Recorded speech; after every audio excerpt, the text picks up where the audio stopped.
You've taken about $18,000 from Norfolk Southern PAC. Are you going to take money from Norfolk Southern going forward? Okay, we're done. We're done with the conversation. I just told you we're not going to talk politics here tonight. That's not what this is about. That's it? He got bought for $18K? The congressman making himself approachable until you pour his dirty laundry in front of him is Bill Johnson, U.S. Rep for Ohio's 6th District, which includes East Palestine. Norfolk Southern's been donating to his campaigns regularly since about 2010, when he rode the Tea Party wave into office.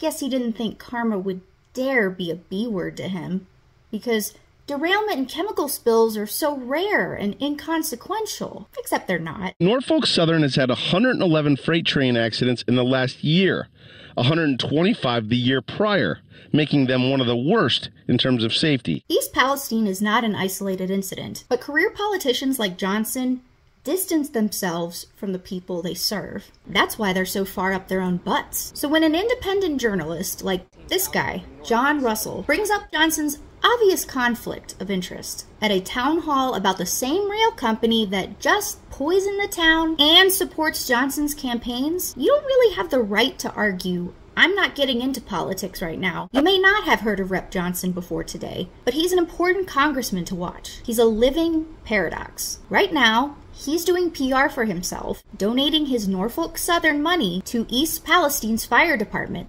after he got exposed for keeping the money. Though he still has campaign money from the other rail company that runs through his district, CSX Transportation. He's also taking his newly found goodwill and using it to propose a bill that doesn't tax relief checks for East Palestine's residents. Well, he's telling Fox News those checks have no strings attached.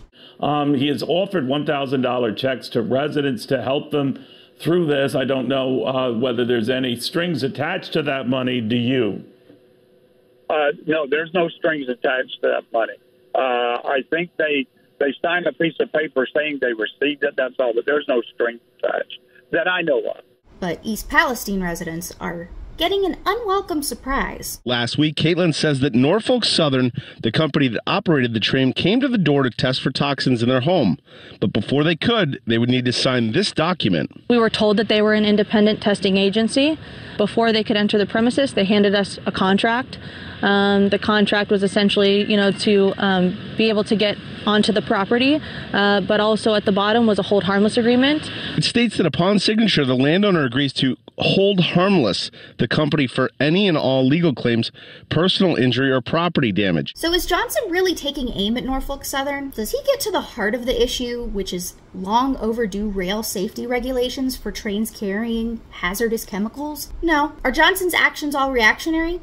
Yes. Johnson has been on the House Energy and Commerce Committee for years, and his most recent subcommittee? Oh, you'll be happy to know. He's the chair for Environment, Manufacturing, and Critical Materials, which covers all matters related to soil, air, and water contamination, regulation of hazardous waste, the Clean Air Act and air emissions, emergency environmental response, regulating drinking water, and toxic substances. He claims he can maintain our robust fossil fuel industries while at the same time keeping our air and our water clean. Lately, he's been pushing for unleashing American natural gas, and it's a very measured, climate-conscious statement. He's passed anti-clean air and water legislation through the House, and one resolution even became law, which actually makes it easier for coal waste to pollute groundwater. He's had altering views of the EPA, seeming to base his judgment on which party's in charge of the country. Because before Trump, he said it was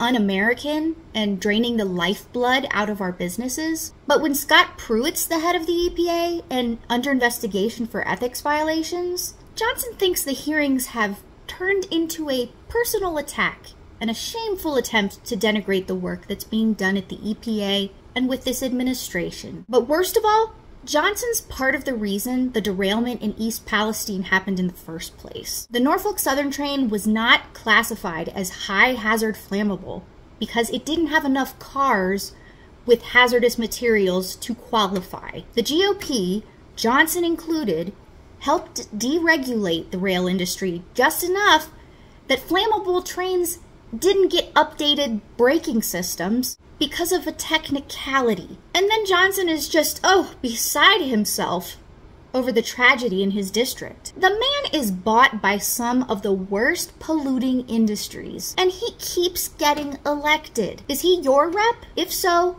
let me know what you think of him in the comments. If not, do you know your rep? Thanks for watching. I'm Leah Cover. Check out my other content on the breakdown, and I'll see you in the next video.